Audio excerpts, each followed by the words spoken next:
Welcome back, everybody. Today I'm going to teach you how to use page navigation in Power BI. This feature makes it incredibly easy for anyone viewing your reports to jump between different pages without having to manually click through tabs, creating a much more user-friendly experience. Let's walk through how to set this up step by step.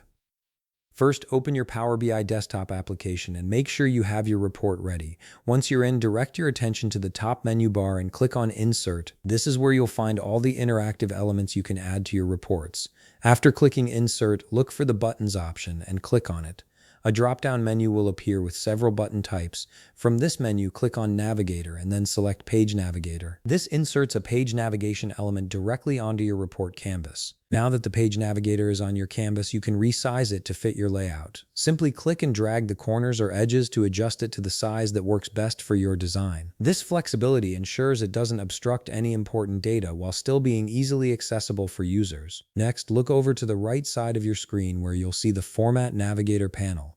This is your control center for customizing how the Page Navigator looks and behaves. Click on Shape within this panel. You'll notice a drop-down menu appears, allowing you to choose different shapes for your page navigation buttons. Select the shape that best matches your report's visual style, whether that's rounded rectangles, circles, or standard rectangles. After you've set the shape, click on Pages within the Format panel. Here, click Show to expand the options.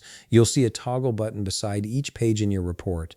This is where you decide which pages appear in the navigation menu and which ones stay hidden. Simply toggle off any pages you don't want users to access through the navigator. This is particularly useful if you have hidden pages with back-end calculations or drafts that aren't meant for viewer interaction. To add some visual polish, click on General, then click on Effects. Here you can turn on the background by clicking the toggle button beside it. Once it's toggled on, choose a color that complements your report's color scheme. This background color helps the Page Navigator stand out and makes it more visually cohesive with the rest of your design. Now, to actually use your page navigation, hold down the Control key on your keyboard and click on any page listed in the navigator. It will instantly direct you to that page. This feature is especially helpful when you're presenting or sharing reports with others who need to explore different sections quickly. And that's it. You've successfully set up and customized page navigation in Power BI, making your reports more interactive and easier to navigate. If you found this video helpful, please leave a like, subscribe, and see you in the next video.